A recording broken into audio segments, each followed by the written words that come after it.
What's happening, everyone? Welcome to the Sportscast. It's me, Andy. We've got Gary. We've got Musk. We are in the Feathers. Big shout out to them again. They've also put a little snazzy outdoor set outside. Obviously, boss weather.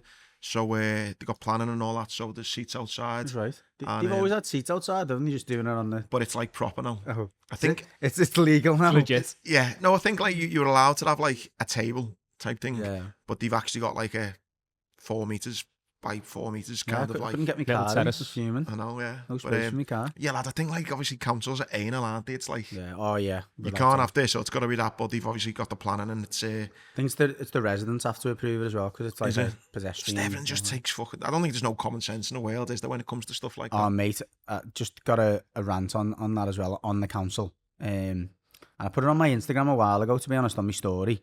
Long story short. Didn't mean that. There's a field right next to Arabella's primary school. And it's a public field. Anyway, mainly dogs there and all that, and it's like commonplace round by ours for people to bring their dogs. Anyway, there's these goals that the residents have basically donated to the field. You know, I think it's one of them where probably in someone's garden, kids grew out of it, but they went, let's put it on the field. So there's been these 2 goals on this field for as long as I've lived there. And they get replaced, or the residents like replace them or repair them and all that. Anyway, about 6 months ago, there was a sign on one of the nets, like a laminated sign from Sefton Council saying, please remove these goals or they will be taken away. I was raging because, like, by the way, the kids, not like kids are sitting there drinking. Yeah, or like, you know, on the balloons or on the literally just playing footy on an open field next to a primary school. So I took a picture of it, tagged the council. Anyway, I spoke to a few of the other people who, you know, go on the field, and they were like, it's one of the residents has been moaning, saying the ball is hitting their fence. There's 4 sides. The field has got 3 sides of fence, and then you've got the primary school there. 2 sides are concrete, and this side is just a normal panel fence. So I can imagine that fence getting damaged. But clearly, at some point, someone has replaced the concrete with fence, so they chose to do that. But I'm not messing. The goals where they have the goals about 35 yards away from the fence. There's no way that Cristiano Ronaldo's hitting knuckleballs and smashing fence panels from there. Oh. But so anyway, 2 weeks ago, they took the goals away. Oh, bastards. Took the goals, destroyed the goals. Someone's goals they've donated. All the stuff that's going on at the moment, all the cuts and all that. There's nowhere for kids to play. You know, young people are getting slagged off all the time, and kids who just coming for a kickabout have had goals taken away. The other night I went over there with the dog, and they had jumpers on the floor, and I was like, they're still playing, because they will play. And it was boss to see them still playing. It hasn't stopped the ball. I made an effort to go to them and said, you're right, lads, and all. I said, was that one of your goals? And one of the lads was like, yeah, it was my dad had put that goal there. I said, listen, I've spoke to the council, because I did I emailed like our local MP, and she went, yeah, I'm aware of it. And basically, the issue was the lads kept on moving the goals too close to the fence, and the fence was getting damaged. And I went, well, why didn't he put a notice up to say this is extreme to just destroy them? Yeah, this is the furthest that the goal can come, and if they keep doing that, then fair enough. But you haven't even give them a chance. Yeah, it's a fucking joke, that. So fuck the council. Fuck the council, yeah. And don't even be there coming and trying to wreck my fucking outdoor beer. You want to mess with anyone? Don't mind you messing with the goals when it's compared to this. Not rant over, actually. I'm going to keep ranting. Yeah. So Sefton Council, sort yourselves And we're going to keep everything in the feathers, because this weekend the sun is shining. By the way, for the next week, it's like 20 degrees. For this weekend, before I come back for the Everton. So Saturday there's actually lots of sunshine, which is on the board. You got your Thatchers. Sunshine's booked in. It's booked in. You got your Thatchers on that we mentioned last week. The Real Deal are on, and on Sunday, that's it. On Sunday, it's just get out here with the outdoors. Boss, that and the sun. You've got sunshine. Sunshine is booked on. It's an act. So yeah. Also as well, 2 weeks this weekend we will be doing the National Three Peaks. It's all for the Stulo Foundation. These t-shirts to give you nightmares. What we wore, for. I've literally had mine tucked away in the furthest corner of me. So the fundraising has started. We're on about 50 quid, I think, and we want to try and get to 10 grand in 2 weeks. So if you can, please donate. In, like say, 2 weeks' time, we're going to be running up 3 mountains in 24 hours. It's going to be tough, but it's all for a great cause, like we mentioned last week. And yeah, if you can donate, please do. Yeah, for the next 2 weeks, we're going to be hammering it as well. So you're not going to Yeah, be so able to please, see even either just of our social feeds without seeing a mention of yeah, it. just honestly, a fiver, a pound, price of a pint, which by the way was fucking £7 in town yesterday. That's another fucking moan I can go down there. Yeah. Castle Street Town, £7. It's £4.20 in here. Go and drink the other end of town then. Where? I don't know, like the students' end or something. It's definitely cheaper down the other end. No, but how can the fucking Feathers is fucking just as good? I'd argue better than the fucking In Townhouse. fairness, they are like the what they're paying for rent and what the breweries are probably making them charge. But these haven't got a brewery, have they? So they just get their own. So yeah, if you can price of a pint, it would mean a lot. We need to try and really ramp it up, as it's going to be a tough challenge, and we want to raise as much money as we can for the Sedulo Foundation. Right, Definitely. should we get into the sport? Let's do it. Should we save the best to last, Everton? I'll give you this week. It's your show this week, so we'll finish with Everton, as I know it is going to be a special weekend. What we will then mention there first is the golf. I know we're not both massive golf fans, but we do like the big tournaments. When Rory won his green jacket last time, I don't know if you remember, but there was a bit of back and forth because obviously they go out in pairs, don't they? And obviously there was huge pressure on Rory to finally, what's the kind of phrase? Get the monkey off his back. Yeah. To win the Grand Slam, wasn't it? Not like the Grand Slam. Yeah. It's called it's based all the majors. Isn't it? Yeah. So basically, Bryson, what's his name? Is him? Yeah, I think it was him. He just didn't talk to him the whole way around, which he's a bit mad anyway. Yeah. Well, no, as in Rory just decided I need to just focus on my game. That's what I mean. He's a bit mad, so it's just like he just seems to argue with loads of people. I think Rory as well. Do you not think? He's just a bit moody, isn't he? He's got a little bit of like Hansi Murray going on, I think. Yeah, he's just not a bad comparison, like, yeah. And I think as well, mate, in fairness to him, we've been guilty of this as well. All he's getting is, he's a bottlehead, he's a bottlehead, you know what I mean? And so I think he probably thought, I need to just zone in here and get the job done. Yeah, but on the brink then of the US PGA, I think it started rumbling again. He's actually fired back and saying, like, what the fuck do you want me to do? Like, do you know what I mean? Be your best mate or something. So it'd be interesting to see if what happens there. Little bit of needle there. So you had that. Onto footy, you had a bit of draft. And by the way, how many times have we said something on this pod and the fucking experts run with it? On the overlap this week, the fan debate, Paul Scholes makes the analogy that Arteta is a little bit like Southgate. We said this in January. Fucking hell, honestly, anyway. It's a compliment, mate. It's a compliment. Well, you've done a few yourself as well, and people have done them. I swear, maybe Paul Scholes is on a burner account watching the Leg It podcast. It's a compliment. Yeah, in there, I don't know if you've seen. So, Ajax, a month ago, were about 12 points clear. Maybe 10, 9, 10, 11, 12. Flying. And I was buzzing from my old mate Endo, you know what I mean? Everyone knows I'd fucking lick his ass because he got me a ticket for the Champions League, which I'm happy to admit. And I thought, what good effort to him. He's went over there, he had all his abuse from Saudi. He's knuckled down, captain in Ajax, fair play to him, he's going to win. Which, winning the league, good effort. I mean, although it's not known as the most competitive league in the world. Well, PSV Feyenoord. You say that. I know what I mean. What I mean is outside of the big three, if you like. Yeah, there's only 3 teams really, isn't that, win it each year. But I thought, you know what, he's captain in the club, good effort. He's got, was a Liverpool legend. I think you could say he's one of the most successful captains. Believe it or not, you would never thought you'd say that. He had a bit of a nightmare in Saudi, got a load of stick. He's come back to Europe, captain in Ajax, which is a massive club, Ajax, isn't it? Yeah. And I thought, you know what, fair play, he's going to win the league. They've somehow not 1 in 4 got beat pretty convincingly in 2 of those games. 3-0 it was over the weekends at home. I thought at the weekend when I seen the score, I thought they must have already won the league and they've got loads of kids out. But like they could have won it at the weekends, and then last night they could have won it, and now.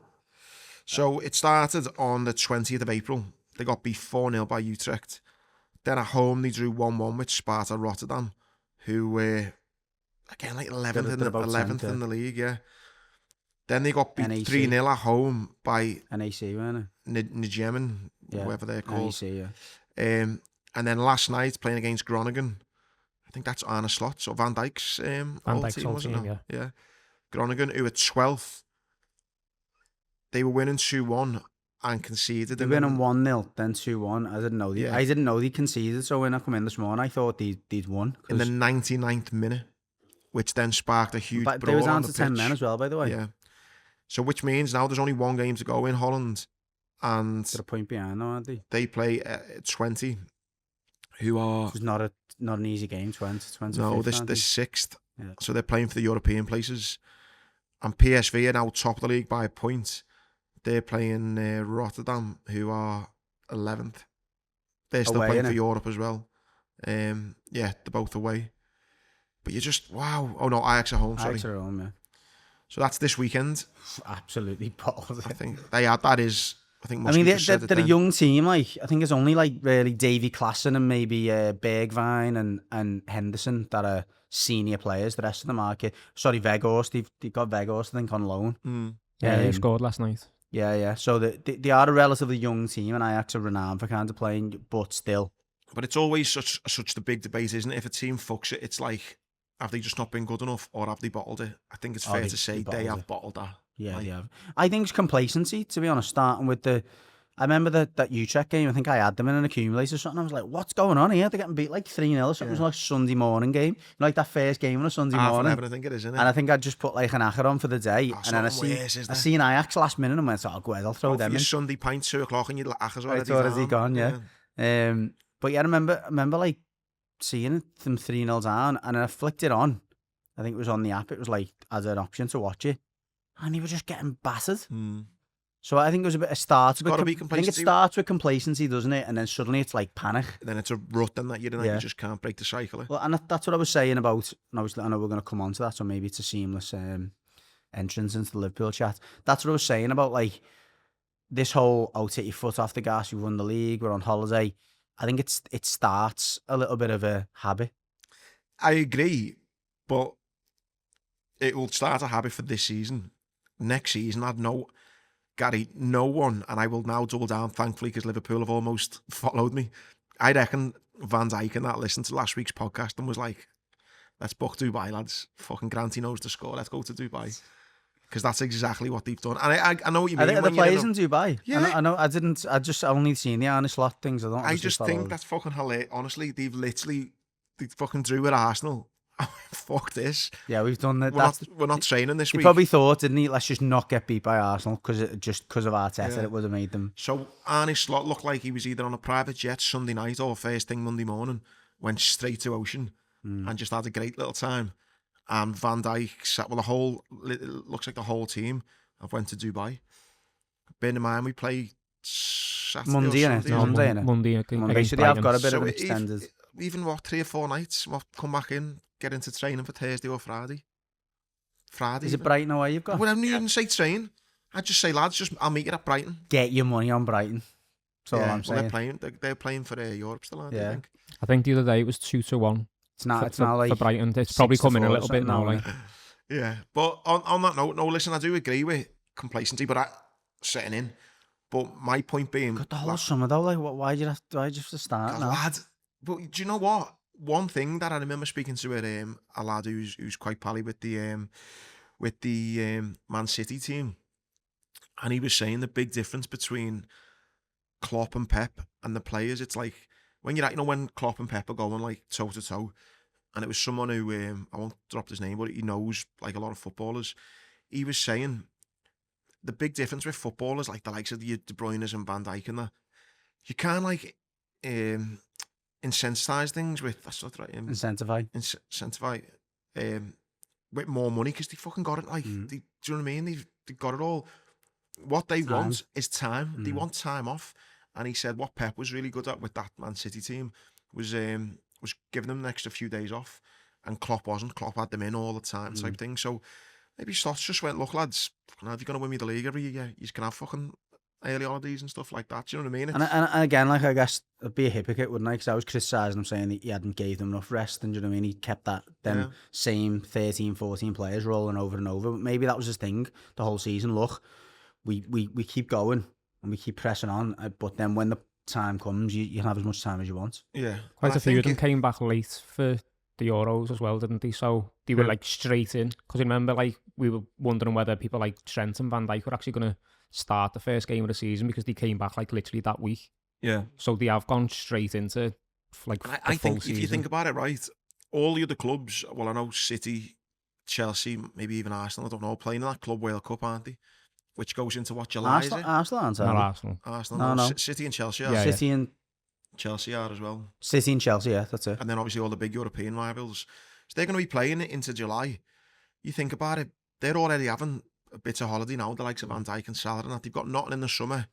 When you're talking about a team coming back fresh, it could be... In an ideal world, I think that's probably the thing that the Pep is probably most frustrated about, is that he's having to keep this team playing right up until the last, and then they've got the Club World Cup. So they're going to have hardly any rest. No, exactly. They might have literally 2 weeks off in the summer, maybe, before the season starts again. So, and that goes back to why they've probably made a lot of their transfers in January rather than because they haven't got the time to do it in the summer, and they need them for the Club World Cup. Yeah. And it seems like, again, correct me if I'm wrong, but it seems like this is the only season as well where we're not going into like the last, where we're not like, I can't think of a time where everything's been wrapped up. Even when we have won the league, you still had other bits to like. Was we still going? No, in the league, was we? No. Anyway, what I mean is we've all been at the Champions League or maybe the FA Cup or something to go for. Whereas that's why I was just like, fuck it. And going back to your point, there's no way Arsenal or anyone will be looking at that game going, hey, we nearly, like for example, Brighton at the weekend. If Brighton beat us 4-0 next season, they're not going, hey, lads, we beat them 4-0 last season. Because remember that game? Someone will go, yeah, because they were all on the fucking island. Do you remember Gerrard's last game at Stoke? Yeah. 7-1 was it? Something like that. So, oh god, but that was a lot like that. I think the players have been out all week, and it was just looked like a pub team. It just so I don't have. And you weren't the only one, by the way, who had the argument. I've seen a few people in the comments going, "No, we want to win every game and all that."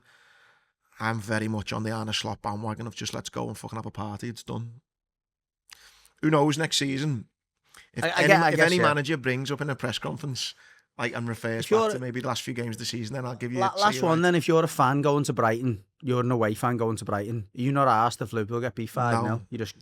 I reckon it'll still be a party. To be fair, actually, do you know what? I say that, and I'm completely gonna contradict myself. I remember when Everton qualified for the Champions League years ago. Now, I went to Arsenal the game after it. We'd already qualified. Sure, I think we got beat 7-0. Sure, it was 7-0. We just sang the whole game. Yeah. And it was great. And that's what it looks like. I mean, and the players, and we've since interviewed a few of the players who were in that team, and they said literally we didn't get in until 4:00 the night before. Went straight onto a coach down to Arsenal. We were just absolutely cabbaged. Yeah, I see. I mean, I've seen podcasts on people who went to Chelsea game, and it's just fucking like singing non-stop, champions, champions, champions. It's like, honestly, I don't think no one's asked. Maybe people on fucking social media going, oh, we need to win. Anyone who's going those away grounds at the moment, or the match in general, following Liverpool, I don't think you're fucking asked one bit about the results. I wouldn't be asked, no. It's a long journey down to Brighton as well. Most of those lads will be pissed before they've even gone in. Exactly, yeah. True. Just there to sing Champions of England. Fucking, yeah. Okay then, so yeah, that's 1-0 to me on that. On the actual game itself. I'm just here to just make it interesting. Just throw them up for me, I'll just bat them away. Why have you only just started counting now that you're ahead? Oh, exactly. We're going to top back through the season. I think it'll be a lot more interesting. Yeah. No, that's not. The game itself, I didn't even watch it. I watched the Guard of Honour, and then I was actually in Sean's. I had a few beers in Sean's. Yeah, it's pretty much a game of 2 halves, wasn't it? You're talking about the Chelsea game? Was I? You were in Rome? Yeah, I was in fucking Rome. What am I chatting? Yeah, I was on holiday in Rome, and didn't even bother to sit and watch the game. I was out. Anyone's been to Rome, it's like just said to Gary then, it's like an outdoor museum. So I was just walking around in awe of the city, didn't even watch the match.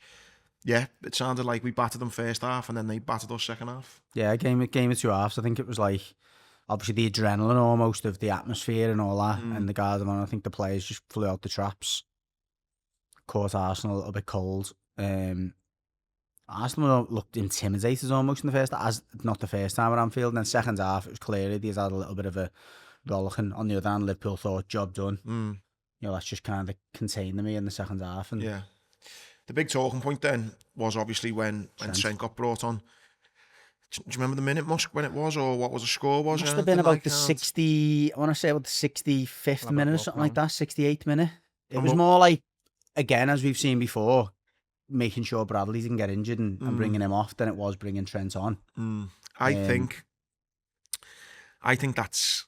I'm not going to blame the manager for that, but I just don't think Trent... It was unnecessary. Yeah. It was unnecessary. Because people I've spoke to who've been in the game... 67.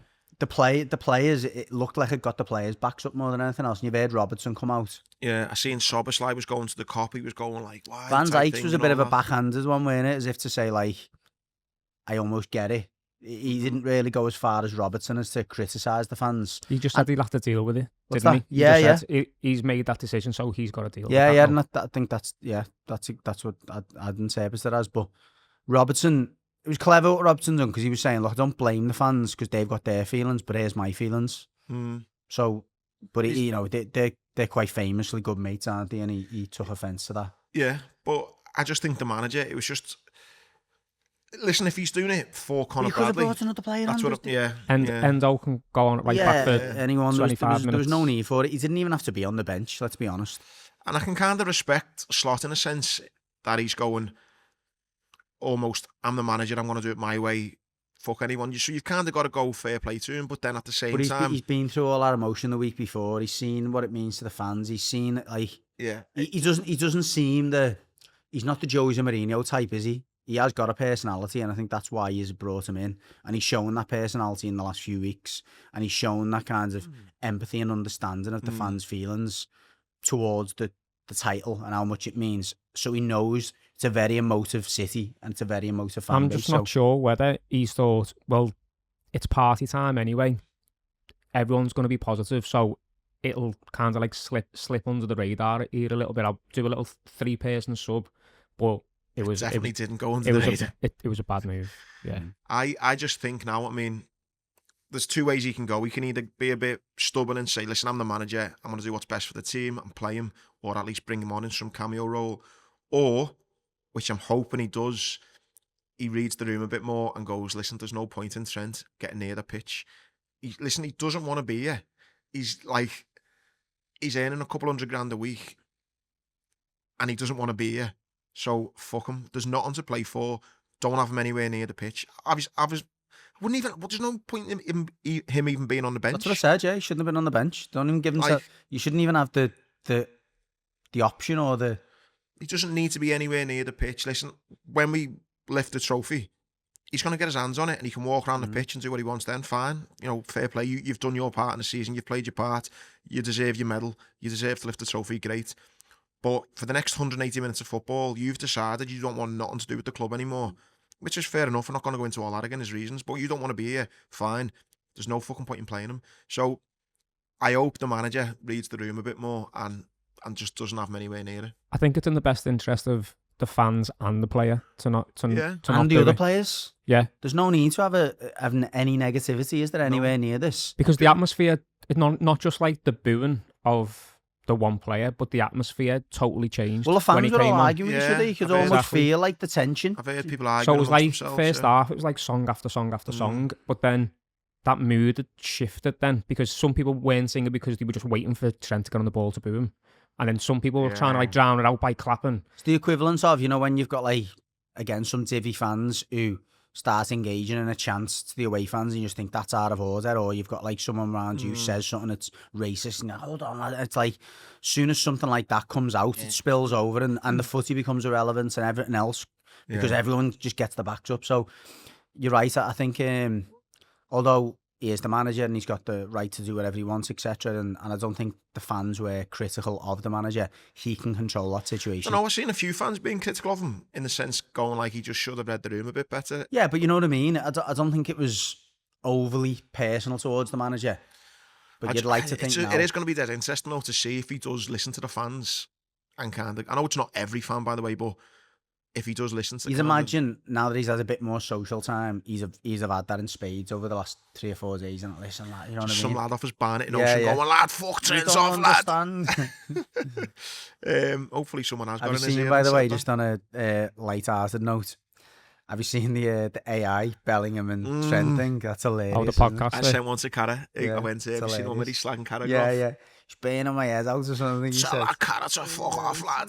Fucking so good. It's hilarious.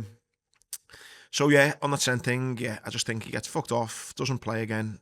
And on the booing bit, me personally, I'm not a booer. I think we spoke about this before. It's just a bit weird, isn't it? To like boo. It's like don't get me wrong, when the closest I've been to booing was like referees and that. Not even booing. No, when Suarez and that came back, even though I love Suarez, probably one of my favourite players, him and Stevie. Depending on what day I wake up on is depending who I pick, who's my best player, who I've seen. But try and put him off, you mean? Yeah, just when in that 4-0 game, I'm just like, which even that's just as embarrassing, to be honest. But I've never been a booer. It's like a boo. It's I know what you mean. It's a bit like. It's just weird, isn't it? It's just a weird noise to make as well. Like a ghost noise. So yeah, listen, when I went to Leicester away and he scored, I celebrated the goal, but when they started singing his name, I didn't do anything. I just didn't. Just stood there and watched. So yeah, it's a bit weird booing, I think. Anyway, Everton, what score did you get on at the weekend? I totally didn't really. We won 3-1. Sport. Oh yeah, actually you were getting beat 1-0, weren't you? Yeah. And then good game. Yeah, I mean it was a good result. I didn't expect much. We were going to Fulham. We were obviously looking to try and get into Europe still. They've had a good season. Michael Keane was starting because Jake O'Brien had picked up an injury. He's rested. He put McNeil and Ndiaye on the bench. So I looked at the starting lineup and thought this is going to be a long afternoon. Obviously Fulham took the lead in the first half. We didn't really show much up until about the 35th minute. And then credit the manager, to be fair. There's been a little bit of, I wouldn't say criticism of the manager, but like no, hold on, give me a second. Now that jumping on me already. Jesus Christ. I can't imagine. I haven't even Come on, sorry. Comments around like, listen, can you just make the changes a bit earlier? And I do agree, and he's got that tendency anyway, he waits till like the 70th minute as opposed to 60th, and it's meant that at times players haven't had a chance to make an impact, particularly when you're behind. He made the changes earlier. The changes were spot on, and McNeil and Ndiaye pretty much changed the game. But 3-1 looked really good results at Fulham. I don't think any team in this league would be disappointed with a 3-1 victory at Fulham. We got beat by them, didn't we? And yeah, it's you know what I think is mad? Listen, my bitterness aside for a minute, just as a football fan and a realist, yous were dead and buried, I thought. We were never dead and buried, in my mind, I just thought yous were playing that bad, yous couldn't buy a goal. I thought, how the fuck are they gonna do anything here? Honestly... Can we get that podcast up at some point when I said, look how bad that bottom three are, and it came true. Yeah, you were look right. How many points there you go, 1-1. There you go, 1-1. I think it's more than 1-1. But anyway, yeah. I said, my words were, I think it was in January, listen, that bottom three are as bad as we've seen, and you were arguing, and I was going, look, Leeds were well better than them. My arguments were, I like Ipswich. I thought they'd start to play decent footy, and I thought Leicester... Yeah, and I thought Leicester, just being a Premier League outfit for so long... couldn't score. I thought they'd be better. I was wrong, you were right. But my point being, in my mind, you were so bad, and yet you're now you've probably finished 13th. Yeah, I'm not saying madness. I'm not saying we weren't bad. We were bad at that point, but 22 points, mate. We imagine we could have stayed up 20. There's no way we weren't going to get more than 25 points. Yeah. Now I think obviously us to get near 40 points, which we're not going to. 42 now. Yeah, so. We're knocking on 45. If someone said to me we'd get 45 points, I would have laughed my head off. And I think I'm not saying like you don't remember it. You obviously know more than me about it, but it's easy to sit here now when, skies are blue and go, it's all right, lads, yous were fucking terrible. No, we were terrible, without doubt. We were terrible, and the squad's morale was rock bottom. The manager ran out of ideas, which I'm led to believe was what the conversation was when he left. Listen, I've got nothing else to offer this. He's been on the overlap this week, Yeah, I listened to the first 20 minutes of it then, and he did say that, like... Yeah, he felt as though he the squad had kind of... I felt for him a bit, I know a lot of fans hated him towards the end of that, but... he comes across well and honest. I said to you when I spent some time with him not long after he took over, went to Old Trafford where he was doing a talk for a uni that we do some work with, and sat with him for half an hour, and I came back saying to the Everton, he's a really nice fella. Yeah. And he's dead genuine, which really genuine. I think when you're talking to him face to face, he is. I just don't think that kind of resonates or has the same impact on the players, and I don't think that day to day is the type of person that they see. And do you know what I think it is as well? I think it's a cultural kind of an age thing, in the sense that, you know, you look at like maybe an Arne Slot or maybe a younger manager. I think they've just got this with the players of this generation 100%. now. He's very old school, isn't he? Like he's talking about on the overlap where he's like, I made them wear shin pads and trainers, and they're like, oh, why have you got to do that? But like, maybe it's a military background for me, but it's like, if the standards, you just do it. You'd never ever question it. Where maybe, but you're right, younger players now are a bit like, oh, fuck off, lads, why we do? So do you know what I mean? I think it's spot on, yeah. And I get the same with like our college kids and our academy kids who are like 17, 18. I go, we should be doing this, but then like when you sit down with them and you try and understand them a little better, it's like, well, you know, it's man management, and we've said it with Mourinho, things evolve, don't they? You know, things change, and the game has changed. Yeah. And unfortunately, some of Sean Dyche's methods, his ways of working, as you say, his standards are outdated. Which is a shame, really, because it's not really his fault. It's just the way society has gone these days. We're like it all over. It is though, isn't it? Yeah. If you're in that job and you're working with those people and you're paid to get the best out of those people, you've got to evolve and you've got to change. Now, it might be, and yeah, look, I think keeping it short and to the point, as he's admitted, and fair play to him for admitting that, he was not getting the best out of that group of players. I think some of the signings that were made didn't really help him. Some of the signings that were made were not his players and were not the players that he would have preferred. And look, if the club / Kevin Thelwell maybe would have signed players that he knew he could relate to or he could work with, then we may have ended up in a better position, but he was never going to. But I mean, what he's done, Moyes, there 2 games to go, 13th, 42 points. Man United and Spurs is 16th. What, going on your point then, how bad the bottom 3 are, it's crazy to think that United and Spurs are the 2 worst teams in the league. It's, I mean, it'll be funny when we do our like league table thing. I haven't looked at it for a while. I don't know, yeah. I know. I can't remember where I think I had United finishing fairly high. I think I had Spurs about 8th or something. I think I might have had United like 6th or something, but I don't think anyone was predicting that. I know we're on Everton, and we will get back to Everton in a second, but I did see a thing on United, and it's like, you know, if they don't win this Europa League, like, the ramifications for that club is absolutely insane. Like I seen a thing where it said the Glazers, I think the club had no debt before they come in. The Glazers put 60 million, I think it was 60? 600 million. I'm going to say it must be 600. Yeah. The Glazers put 600 million in. They've since paid something like £850 million worth of interest, and they now, and that loan though has gone from 600 million to 750 mil. So not only is it went from being a club with no debt, they then loaded it up at £600 million worth of debt. They've paid £850 million interest on that 600 million debt, and the debt's now risen to 750 million. Plus they've took out, I think, about 50 million every year to line their own pockets. So if they don't get Champions League money by winning that Europa League, I was going to say, I dread to think where they are, but I'd be made up to see where they are. But that is a club that is seriously fucked.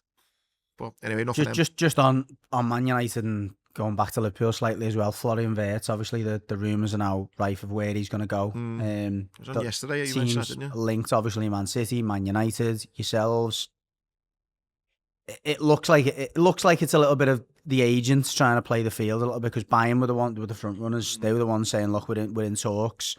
Those talks then stalled, and then suddenly they're interested there, which I'm not. They're trying to make Bayern jealous, aren't they? I think they're just trying to push some urgency onto Bayern to get the deal done. I don't know how much you know about Florian Wirtz or what you've read about him, but he's a very grounded kid, like to the extent that when he went to Leverkusen, like he didn't even know how much money he was on. As Martin's are, like, keep all his money and all that. He just wants to get on with his footy. Seems like a top pro. But I don't think he's like all about the glitz and glamour, and I don't think he's pushing moves or anything, but his agent's clearly trying to do whatever he can. But the Frimpong rumours were big this week as well, weren't they? Like, he's a right back, or he plays almost a bit third, like a right wing back. I'd be looking at left back first before. We mentioned Conor Bradley before, but I think it might just be born out of people going on the cheap, can't you? Well, no, 40 million. Yeah, there's a little bit of that, but I think people putting 2 and 2 together. Trent's leaving. He wants an attacking right back to kind of keep that supply going. there's not many around, certainly.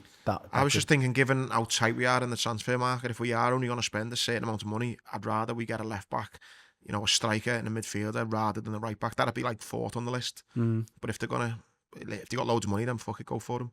Right, come on to Everton then. So big weekend for you. I saw the podcast you done at Goodison. So for all you Blues who want a bit more of an insight, get onto Across the Park. How are you feeling then? It must be like, it is a strange feeling. I am, honestly. A lot of football fans have never experienced, I guess. Yeah, I've not. Admittedly, on our podcast, which has got an amazing reaction, by the way, I think we've had about 8,000 views in 24 hours and loads of comments. So the first thing I says at the start is, look, this is me and Millsy telling our stories about Goodison. We're going to miss loads out. We're going to forget things, blah, blah, blah. There's loads of people who've seen more. There's loads of people who've seen a different perspective. So we want you to give us your stories in the comments. And loads of boss stories and comments. So appreciate it from everyone. But it was the first time, really, when we started getting into it, that I did get a little bit emotional, because, you know, it's the place that I brought my daughter for the first football match, my son for his first football match. I went to my first football match there with my dad. Football is not only a massive part of my personal life, it's my professional life as well. So it feels like I was, you know, bred there. It's like my second home. And I think about, you know, when I look back at my life, and obviously, thankfully my dad's still good and he's still in great health at the moment, but a lot of the times I've spent with him have been in that ground. And it's although it's now going to be, you know, maintained for the women, they're going to transform it. It's not Goodison as we know, and it won't be Goodison as we know it. No. Would you? I mean, I know it's great for the women's game, and it might be a bit harsh me saying this, but would you have preferred them to kind of just draw an end to it and that be it, or is it kind of? No, I think it's good that it's staying in the community and the club. You know, if the growth of the women's game continues and we do start to get more spectators and whatever, then it could breathe new life and, you know, keep some of those businesses alive. So. I'm not as, like, not bitter about it, but I'm not kind of, oh, well, how have you, you know, because what they want to do essentially, just to bring everyone who hasn't heard up to speed, they want to move the pitch around eventually, and this will happen over the next 12 to 18 months, so that the Park End and Gladys Street become the main stands. Oh, really? The Gladys Street will be one tier, so they'll knock the top tier off. They're knocking the top tier off the Bullens. Oh, wow. The top tiers off the main stand, so it'll be a one stand stadium, so eventually. Smaller more like a bowl, do you know what I mean? They're not sure actually what they're going to do with the park. The Park End will end up being odd out of those other stands. So it's eventually going to be a smaller stadium, more compact, and it's going to be transferred. So Goodison as we know it's it. definitely not going to be the Goodison as we know. No, it's not. There'll be a season, as in the upcoming season, because they've got nowhere to play. Well, they could have stayed at Walton Park, but they thought, we're keeping Goodison. We can't justify playing for Walton Park or for Southport as they were. So I think the 23s might play at Goodison as well next season.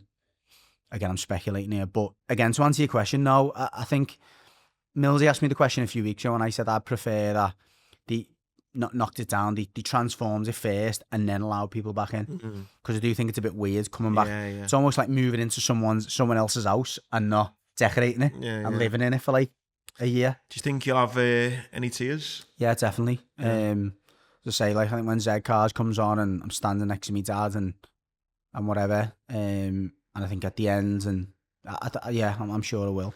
It is unique thinking about it. Like, I know we can take the piss and say, I only, you know, few teams know what it's like to win the European Cup or win the Premier League or whatever, but not a lot of football fans will experience leaving the grounds that they've been to for years, will they? No, West Ham, Spurs, in terms of grounds that had real history. Maybe Arsenal. Sunderland, Roker Park, what? Arsenal, of course, yeah. Highbury, I think Sunderland was a big one when they moved from Roker Park. Bolton, where they used to play, moved to Reebok. It's like, but there's, with respect, hundreds of teams, like, it's only. But with respect, this is the oldest purpose-built stadium in the country. The first stadium to have four sides. The first stadium to host. Yeah, it's, you know, it was host to, you know, more games in, I think, in the '66 World Cup than any other. Brazil played that. You know, it was the first purpose-built stadium in the country. Yeah, Pelé played there, didn't he? Yeah. So it's got so much history and obviously home to so many. I mean, one thing I forgot the other day, and I can't believe it did.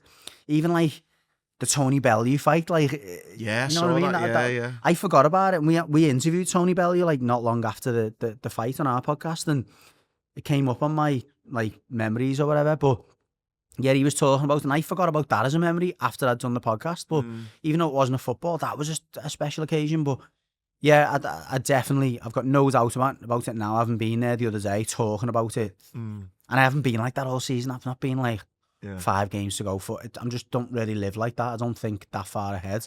We spoke before about Liverpool being like not asked about the result, it's party time. What do you think the atmosphere will be like in the sense that will you be bothered about the result? I mean, are you like... I mean, it wouldn't be nice for it to go down the history books and to get beaten the last game. I don't think I'd be. However, I'm not that arse now.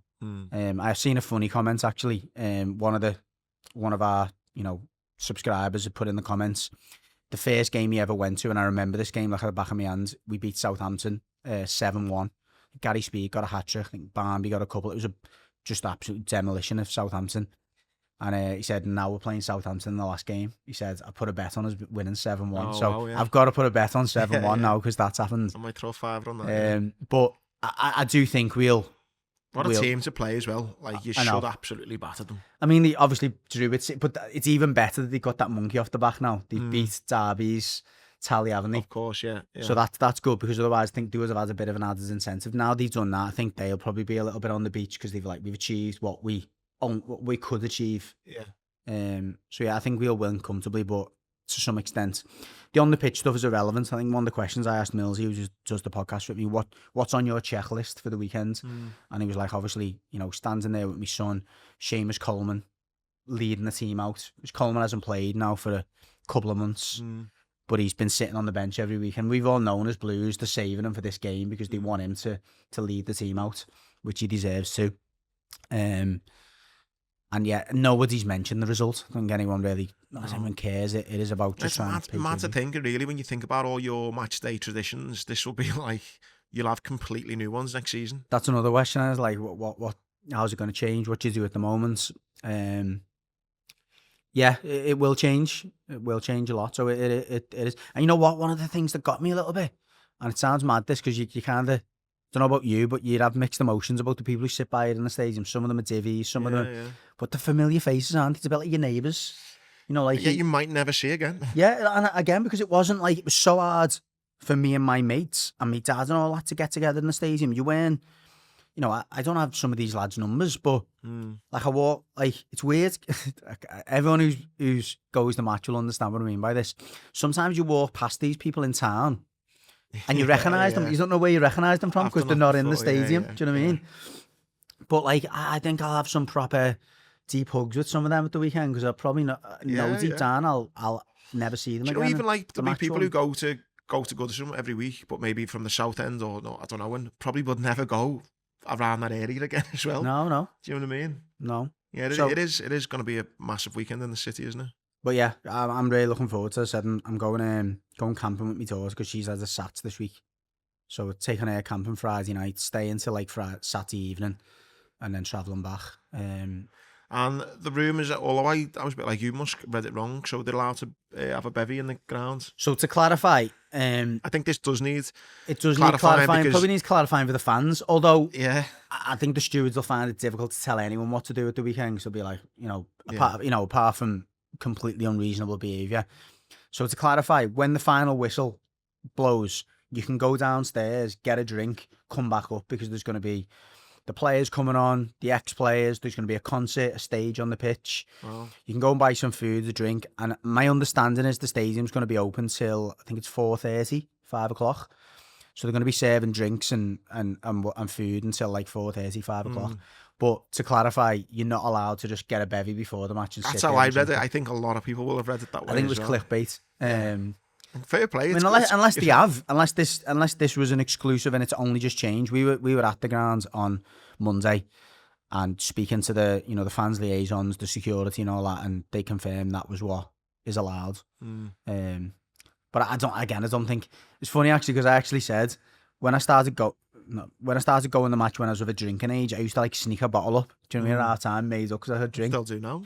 I don't, because I drink pints, so it's hard to sneak a pint up. These are fucking shitty bottles of Carlsberg. But I've done it at Anfield a few times in the away ends where we've like, because like you're all crowded up and I brought it. Yeah. But yeah, I think. So what's the concert you're gonna have on after the game as well then? You know what? Fair play to the marketing team, the fans engagement team. Nobody knows. They've literally kept it completely under Twitter's wraps. just been rumour. Oh, mill, hasn't Paul it? McCartney. I mean, the Wombats, I'm pretty sure will be on because they're blues and they've done a few like Everton songs down here Hey, still. imagine if Camelfat come on, done a little set, lad. They're blues, aren't they? Yeah, I mean, I wouldn't be surprised. That would be boss. Billy Clements is in the fan zone before the game doing like a little set. Loads of artists, DJs and musicians have put themselves forward. So it should be good. I think the hardest thing, to be honest, which I'm hoping fans will be reasonable about, is not invading the pitch. Yeah, Right? we Because if said they that, invade didn't it we? right at the end, then my understanding is none of that's going to happen because they're like, they can't say. Now, what might happen is they might invade it, and then the fans Quickly go, "Come come on, off. let's go Yeah, back," yeah. and then they do. So I'm just hoping that they can keep all That that was the in thing check. that people think were worried about at Spurs, wasn't it? No pitch invasion, and like you say, you're glad that no one did because it was boss then to see everyone, well, you know, the players celebrating it. So yeah, And I'm hoping at half time they reiterate that again, and I'm sure it'll come over the tannoy with 10 minutes to go. Look, the players won't be coming back out. None of the stuff will be going on if you invade the pitch. My mate Nico, who by the way is a massive blue, but he's a fucking wind up merchant. He's on Twitter. You will have seen him. He's the one who's that Everton podcast, and my mate Nico he must have probably just give the game away because he uses like a daft name, but he always makes like mad Twitter shouts of like rumours that are just loads of shit. Anyway, he's done one and he's talking about the concert and he's going, we're going to have loads of air blasts from the past. So, and he got like photo up, you know, the lad who tied the Just Oil lad. Yeah. He's going to be coming on the pitch. Was there like a pigeon or something, or a cat or something like that? Yeah, the We're gonna cat get that them on. they couldn't get, yeah. It's dead funny, like the fucking link he's done, but That's right. nah, mate, I'm happy for you. That'll be a It's nice good. weekend, man. Good. Yeah, I'm looking forward to Sunday. Yeah, good luck to Blues. Also, massive shout out to Northern Diamonds, Arabella's footy team. They've got a cup lad, you final. told me the drama, didn't you? Got a cup final on Sunday morning.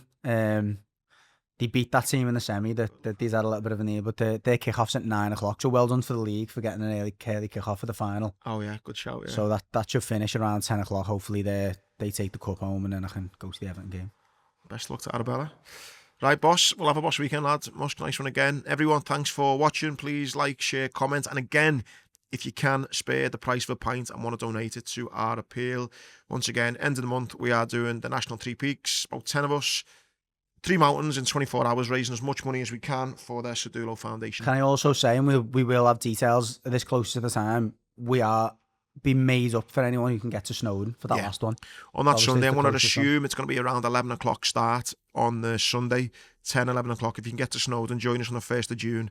Be boss to have as many people as possible, and we'll be able to tell you then first hand the amazing work that the Sadulo Foundation does, because it is an amazing charity, and every penny that you donate will go to the charity. How special would that be as well, walking up Snowdon with loads of people as well? You know what I And mean? when we're all fucked and you like can't be arsed, but you've got everyone there Yeah. fresh-faced supporting, it will be boss. So yeah, if you can, that'd mean a lot. Right, have a boss weekend. If you want to go to Goodison, enjoy it, cherish it, and we'll see you soon.